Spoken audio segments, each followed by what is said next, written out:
the side smash, okay? Once again, his knee has to be past my chest because now my body weight's doing all the work. At this point here, if I drop my weight down, you see I'm not going to be able to side smash or folding pass.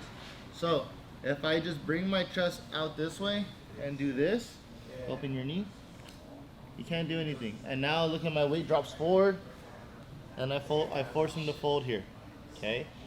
The other thing here too is my shoulder wants to be on the sternum. Because if not, I'm not going to be able to pin him if he's too much to his side. So I need to be able to utilize my shoulder to then pin and get both his scapulas on the mat. See, his right side and his left side are pinned. Okay. Another thing too I mentioned, if you're low, he's gonna be able to take out the knee. If you're too high, he's gonna be able to open up the knee. Okay. So that sweet spot is like kind of right in the center, but depending on the femur of the person, it may change. Okay. Maybe if his femur is longer, I need to be closer to the knee. If his femur is shorter, maybe I'll be closer to his hip. I don't know, depending on the integrity, the structure of your partner's body.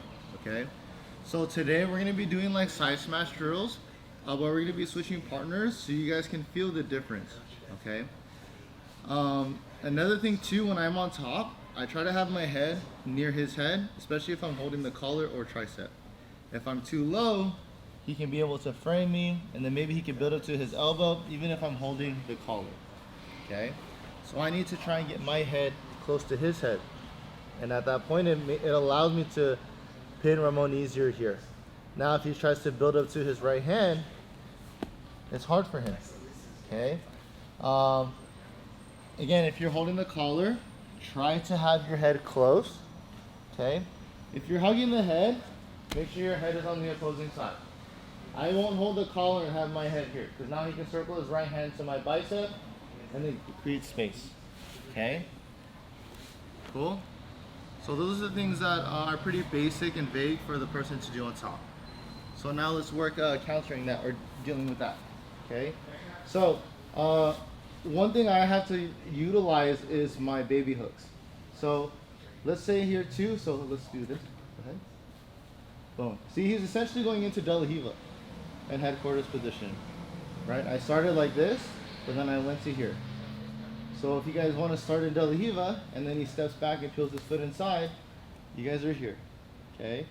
That's why too, you have to be very careful with how much you internally rotate your hip as well as come to one side. Because now, see how my knee, he doesn't even have to change his chest line. His center line is here. Right, so I have to like open up my knee a little bit. Now it'll make it harder for him to side smash. So once he goes to the side smash here, okay, my absolute goal is to always chest escape. I cannot allow him to control my head. Because now I have room to sit up, build up to my elbow, and maybe get to my hand as well. Okay? So immediately, like any other guard defending situation, I can't allow him to hold my collar. Going to hold my collar, I back away. But this is like perfect situation if he doesn't have any grips. Okay, so first thing, as soon as you side smash, I need to frame and chest escape. Okay, now like the leg drag defense I showed you, I hold 4 fingers inside the collar and I frame, or if you want to go just frame like this, that works too. I build it to my elbow and then I build it to my hand. Now once I'm here, if you want as well, if his hand is still around your waist, even if you hold your waist here with his left arm, I can also go to a whizzer if there's no space for me to club inside or get any space. Okay, now I get the whizzer. Now all my goal is to do here is to drive Ramon forward and bring my hips back. Here. Now you guys can fall back to guard. You can decide to sit out to this way, attack the front headlock, start getting around, okay? But this is when you don't allow your partner to get close. Okay, so that's the main thing is head positioning. So if he's here, say if he has a collar and he's already going side smash. Look, I'm already like straining his grip. Okay?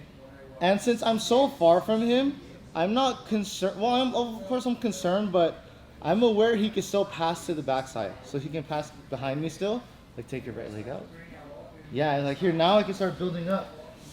Now I can start using my hooks and bringing my leg inside to block.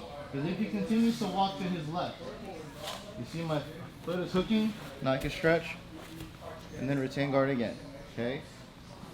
So we're here, he goes side smash, boom, chest escape, okay? Now the next thing I could do here is, if I still am at a further distance and he's driving this way still, my bottom leg is free, okay? So let's go back this way. So my left leg, I want you guys to look at my left leg, my bottom leg. As he's driving to his right, I bring my foot behind. I put the hook here. Now once I'm here, I kind of use this push and pull to kind of manage here. I'm not going to be able to escape too quickly here. It's kind of, I'm responding to his reaction. So as I get to here, I have my frame, I have my hooks. How would you move here, Ramon? See, now I can start bringing my knees to my chest and start chest escaping. He comes closer, my knees come to my chest, and I can start chest escaping. Now once I'm here, I can use my left leg to extend, bring this leg out, bring my left knee to my chest, and then return to close guard, okay?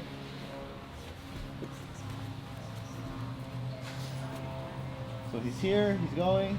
I could try to rock him this way, but he ends up going this direction. I'm already chest escaping, okay? Of course, first try to build up to your hand, and now I use my foot even too on the mat to then get this hook inside. Now he continues to drive into me. See, I use that open space from the bottom to get my legs inside. Okay, even if he goes above my leg, go ahead and force the half guard. I have my knee inside. Now we can start framing. I don't always have to go to close guard. Especially too, if he's off his knees, not all of us have the mobility to go from here to like here, okay? So if you want to just force half guard, that works too, but just make sure you're opening up the knees to frame, all right? Questions? No? Okay, let's go close.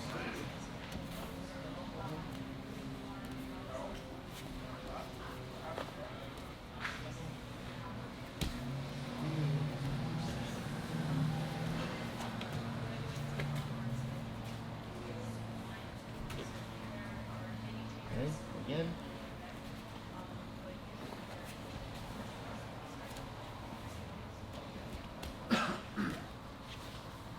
Go ahead and step over again. Yeah, I'm always posting on the shoulder. Because if I allow him to get this shoulder to my chest, even if his arm is behind him, even if his shoulder to my chest, this is difficult for me, right? So especially a position like this, it looks like over-under, I need to bring his head to the inside. Why? Because now it'll allow me to get more space to then frame inside and manage a distance, okay? So a big takeaway is don't let them get to your head, all right? If we're back in De La Riva, and he has that grip on the collar, and he starts moving, go ahead. I want you guys to invest everything into this hand.